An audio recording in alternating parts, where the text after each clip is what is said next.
All right, y'all, we're back. And I just wanted to say, before we start the video, man, happy Labor Day to everybody. You know, spending time with family, barbecue, fellowship, you know, everything that comes with that. But what we're going to be talking about today is Capcom Fighting Evolution, one of the titles that's going to be on Capcom Fighting Collection 2. And I just want to get a better understanding on why this game got chose to put on the Fighting Collection. We're actually going to be reacting to a review from Moral Gamer on YouTube. Shout outs to Moral Gamer. Before we get started, man, don't forget to hit that subscribe button, notification bell, like the video, comment something, and let's get to it.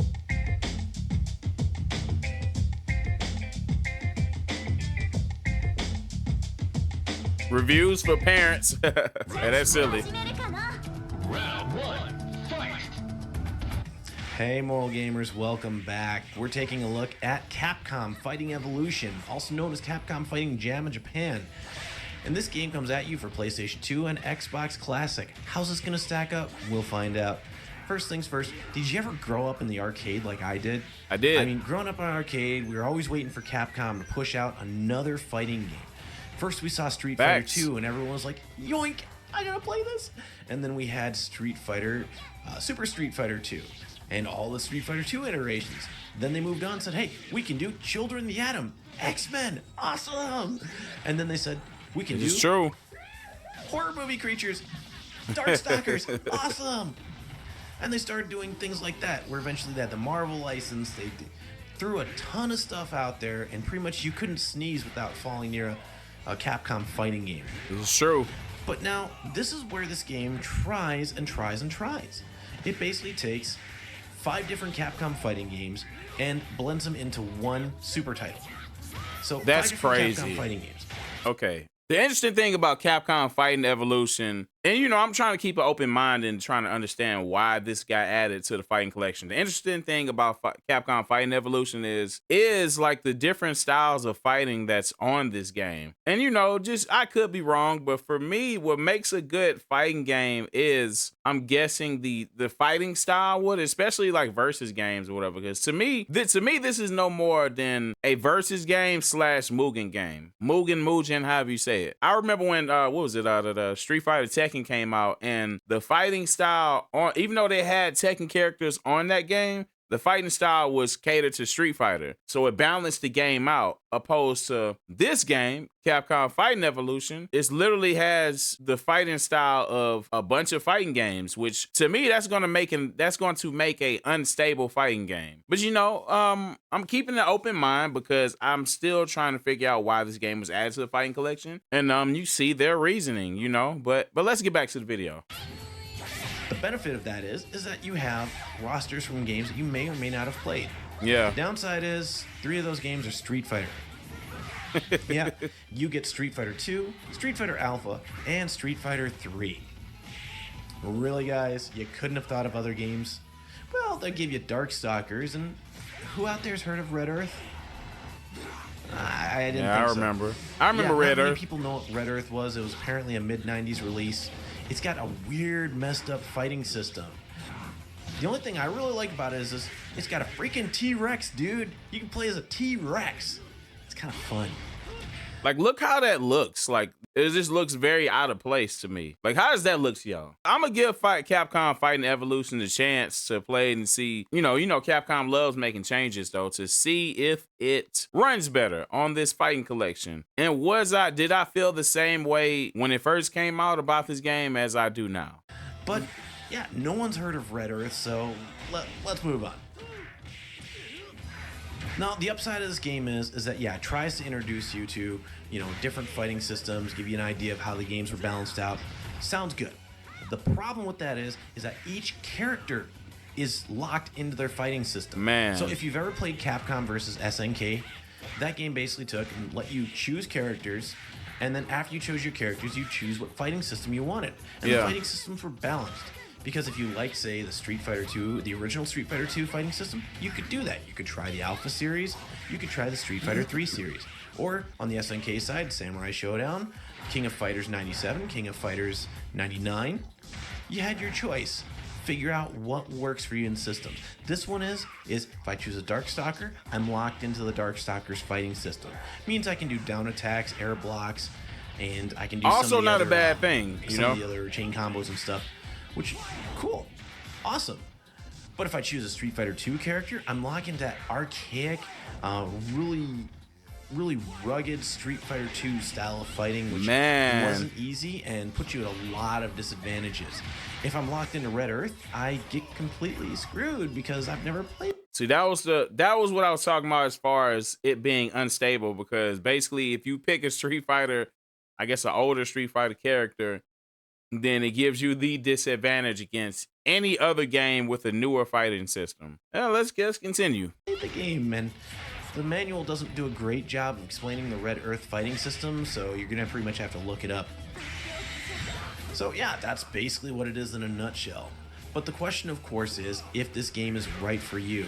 And with a cast of only 21 characters, that's 4 from each of the 5 games, plus Ingrid, who's unique to the title. 21 characters isn't really that bad. Doesn't measure up to what we've come used to in Capcom's rosters. I mean, especially given the fact that Capcom vs. SNK had at minimum 20 Capcom characters. And then you have some of the Marvel vs. series and whatnot, and those had over 30 characters. Capcom could have done a much better job. Marvel vs. And the Capcom is rosters different themselves, though. That's a hybrid. Which was a favorite of mine. You only have the Mummy Man, you have the vampire, the cat chick who barely gets dressed in the morning, and the Uber Demon.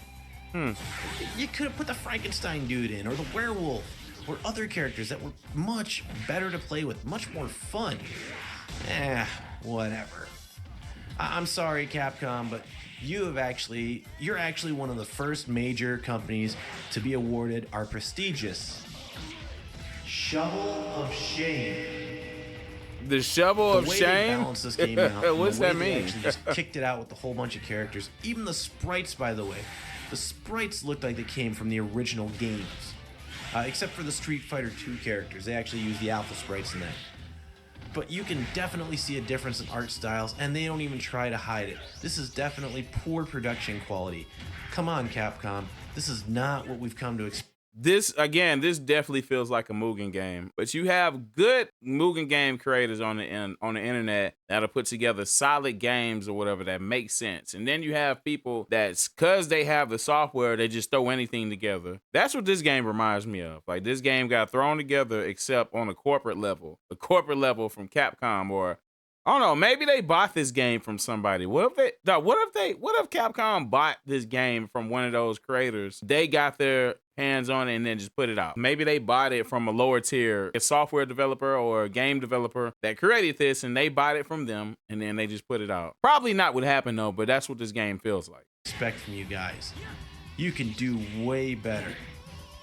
Morally speaking, though, this game definitely has martial arts violence. I mean, yeah, sure, if you want martial arts violence, who cares?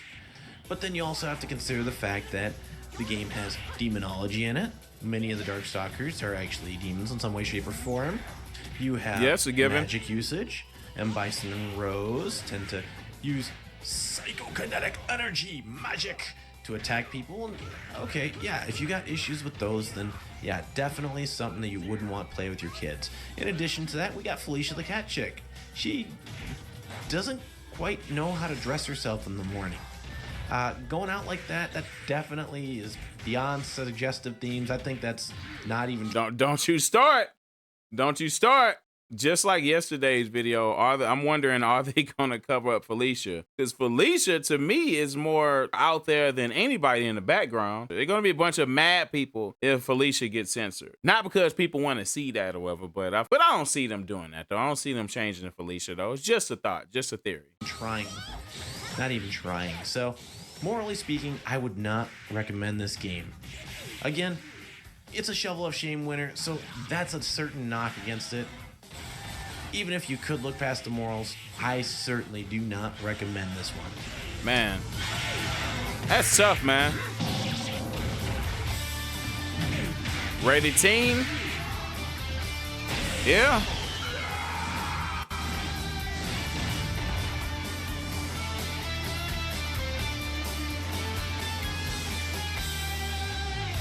Is that it? Yeah, that's it. Alrighty, here are my thoughts. Man, Capcom, and I tried to keep a open mind for this game to see why this game was added, but yeah, Capcom Fighting Evolution, my rating for it, man, probably a 4 out of 10. Yeah, 4 out of 10. Yeah, I would give it a 4 out of 10, and based off the review, man, the review is like spot on, and I think I still feel the same exact way about this game. Like, the game looks unstable. It's too many fighting systems in one game. It's very unbalanced or whatever. So it's gonna be, to me, this game is going to be hard to really build a following around once it comes back online, because like it's just too all over the place. And now, you know, they're going to make edits and going to make changes and stuff to the game. But yeah, but this game looks super unbalanced. It looks all over the place. Visually, it looks weird, but I'm still going to try it. I'm still going to give it a try and see, is it still the same game? Does it still feel bad that when it first came out? Y'all let me know how y'all feel about Capcom Fighting Evolution. And should it be on Capcom Fighting Collection 2? Let me know if y'all think it should be on there. Let me know your thoughts and views. But you already know what to do, man. It's Architect Mr. J with another video. If you haven't already, hit that subscribe button, notification bell, like, comment, share. Until next time, peace. It's crazy because this fighting collection is harder than Marvel vs. Capcom Fighting Collection.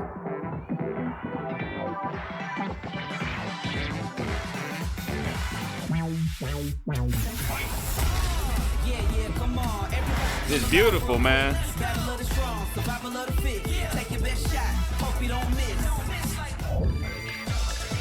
Thank you, Capcom. Thank you so much.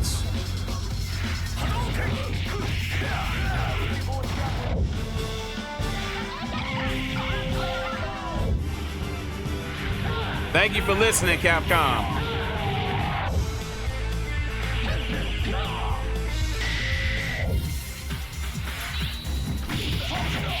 Man, I can't wait.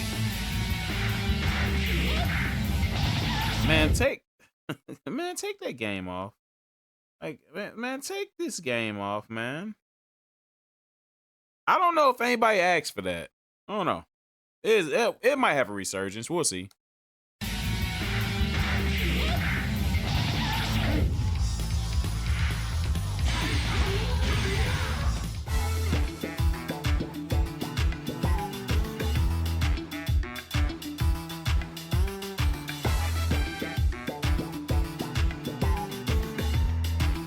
Love to see it, man.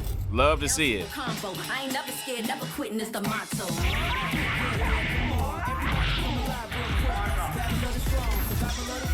I'm here for it.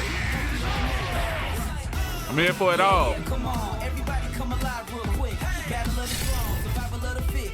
Take your best shot, hope you don't miss. A new challenger is among us. They can take it higher, they can take it much farther. Fast with the hands, eat Honda. Defend my legacy with strength and honor.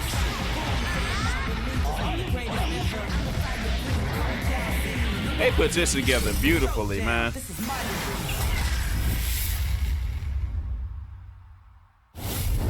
Coming 2025, let's hope it's early 2025, spring 2025.